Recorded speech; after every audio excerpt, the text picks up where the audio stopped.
আজকে রান্না করলাম লাউ দিয়ে মাছের ফিসা মাথা দুই একটা চাকা ছিল সেইটা দিয়েই রান্না করলাম কার্পু মাছে। তো অনেক মজার হয় কিন্তু কার্পু মাছ দিয়ে লাউটা রান্না করলে।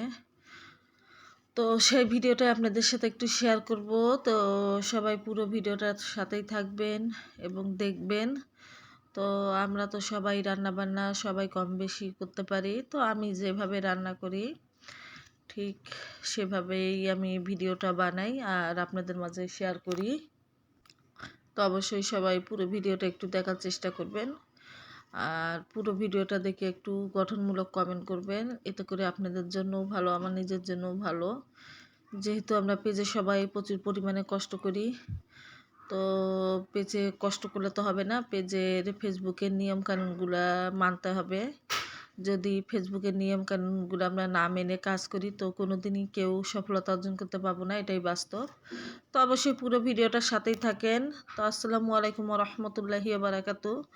আপনারা সবাই কেমন আছেন? আলহামদুলিল্লাহ, আমি তো খুবই ভালো আছি। এক চুলা এখানে ভাত বলক দিচ্ছে আর এক চুলায় মাছের মাথা ফিসা পেটির পিস যেগুলো আছে এগুলো আমি খুব সুন্দরভাবে ভাজা করে নিলাম। এরপর কড়াই বসাই দেবো একটা।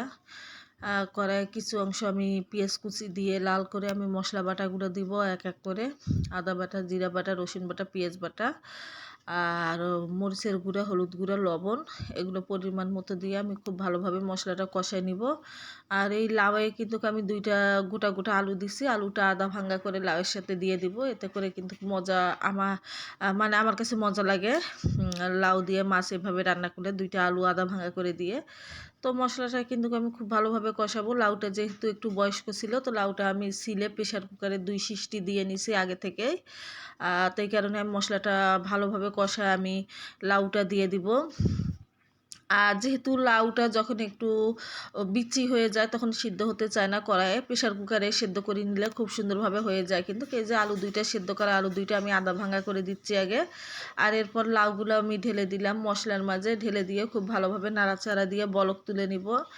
আর এতে লাগবে এখন আমার ধনিয়ার পাতা, আমার একটা বানানো বাসার মশলা আছে সেই মশলার গুঁড়াটা, আর ম্যাজিক মশলা একটা আমার লাগবে যেটা আমি মাছের তরকারি সবজিতে দিয়ে থাকি, ম্যাজিক মশলা। আর বানানো মশলার গুঁড়াটা এটা আমি বাসায় করে রাখি, কয়েকটা মশলা দিয়ে একটা গুঁড়া তৈরি করি। তো গুঁড়াটা অনেক মজার কিন্তু হয় তরকারিতে দিলে। তারপরে যে কাঁচা কাঁচা ধনিয়ার পাতা আমি ছিটাই দিলাম লাউয়ের তরকারিতে।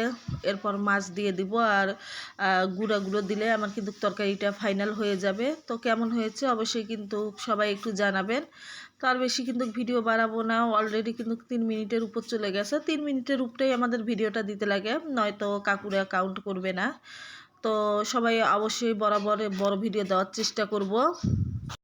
তো আজকের মতো বিদায় নিব, সবাই ভালো থাকেন, খুদা হাফেজ।